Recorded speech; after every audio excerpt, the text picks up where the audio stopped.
বলতে বাধ্য করে পার্শ্ববর্তী দেশ ছাড়া, পার্শ্ববর্তী দেশের সংস্কৃতি ছাড়া বাংলাদেশ টিকবে না, এমন একটা হুমকি পরিবেশ তৈরি করে। এবং যার ফলে এই দেশের যারা জাতীয়তাবাদী শক্তি এবং এই জাতীয়তাবাদী শক্তির লেখকেরা, বুদ্ধিজীবীরা সবাই তোড়জোড় করে নেমে আসে, কিন্তু আমরা সংখ্যায় কম। শহীদ প্রেসিডেন্ট জিয়া রহমান সেই জন্য শিশুর মেধাকে উনি বিকশিত করার জন্য সেই নতুন করে অনুষ্ঠান করে, 21শে পদক দেয়।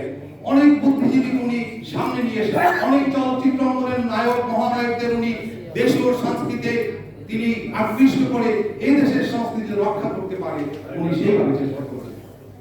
যাই হোক, আমি আমার বক্তব্য দীর্ঘায়িত করবো না, তবে আজকে জাসাসের স্টেজে দাঁড়িয়ে আমি সবাই কাছে অনুরোধ জানাবো, সামনে দুপুর আন্দোলন আসছে, আমরা সাংস্কৃতিক কর্মী, সামাজিক কর্মী, সেই সকল আন্দোলনে আমরা ঝাঁপিয়ে পড়ে আগ্রাসন রোধ করে এই দেশে ইনশাআল্লাহ গণতন্ত্র আবিষ্ট করবো। এই বক্তব্য শেষ করে আমি আমার বক্তব্য শেষ করছি। ধন্যবাদ সবাই।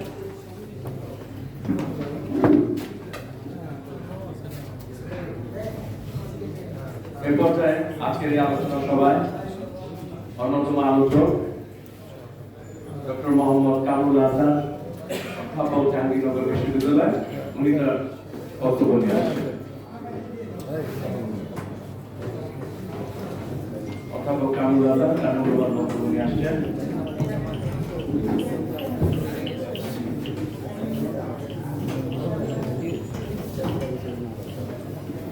আমাদের মাঝে উপস্থিত হয়েছেন ঢাকা নির্বাহী কমিটির অন্যতম যুগ্ম আহ্বায়ক, বিশিষ্ট সঙ্গীত পরিচালক জাভেদ আহমেদ কিশোর।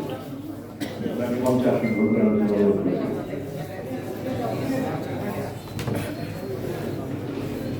বিসমিল্লাহির রহমানির রহিম। জাসাস আয়োজিত শহীদ প্রেসিডেন্ট জিয়াউর রহমানের শাহাদাত বার্ষিকী উপলক্ষে আলোচনা সভায় উপস্থিত সবার প্রধান অতিথি, আমাদের সকলের জাতীয়তাবাদী রাজনীতি যারা করেছে তাদের উপস্থিত জাসাসের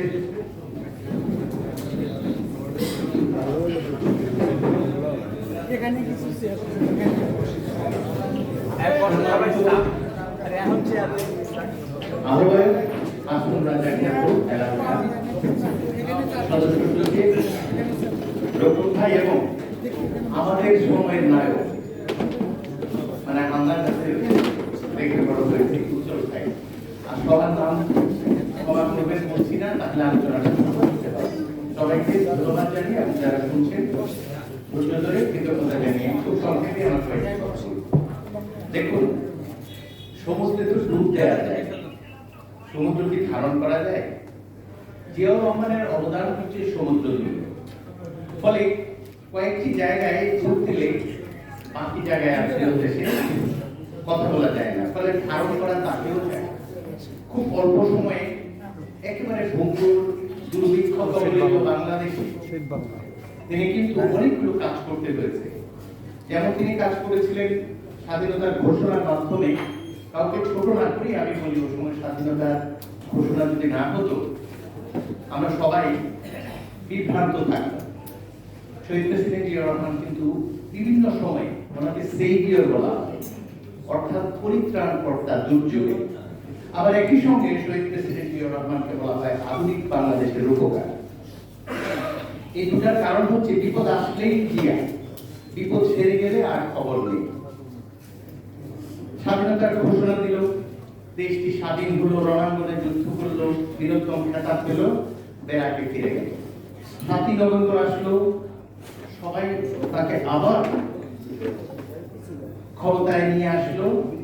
উনি একেবারে সামরিক বাহিনী থেকে শুরু করে সব স্তরে যখন ক্ষত বিক্ষত অবস্থা, তিনি আবার সেটা বোঝালেন। তবু তার বিরুদ্ধে অভিযোগ। সেই জিয়াউর রহমান